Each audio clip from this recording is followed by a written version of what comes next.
We're leaning on international expertise when it comes to passenger rail service. So we have representatives from Japan, Spain, the US, all over the world that will kind of give us what worked well for them when they built out their passenger rail system, and then obviously what didn't. So we're trying to learn from their successes and maybe some failures or some challenges that they saw, and really just make sure that when we build out our passenger rail plan here in the province, we've learned from the best, and we can always learn from others. So that's really the purpose of it. As well, we announced a public survey, so all Albertans will be able to have their say on what the future of passenger rail will be.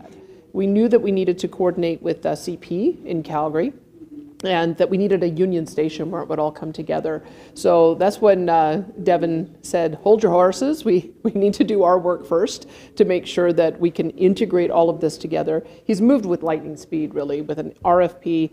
We've got that out. The plan will be coming back in 2025, or in the summer of 2025, and hopefully we'll be able to have a plan to put all of those together. There's a key pieces of the infrastructure that the province has to own, so that we can make sure that the lines are available to the users. When you think about, for instance, this heavy rail line that we want to have go between Airdrie and Okotoks, there is going to be not only the commuter line that might be on that, that may also be the beginning of a line that goes from Calgary to Edmonton, and it may also be that a private proponent would want to go from the airport all the way to one of the mountain parks. So I would say that there's some key pieces of that infrastructure that we will want to own, and that's part of what we're getting the RFP for, or the proposal for, is to figure out what pieces do we need to own, what pieces do we need to partner with the city on, what pieces do we need to partner with the federal government on, what pieces do we need to partner with CN and CP on,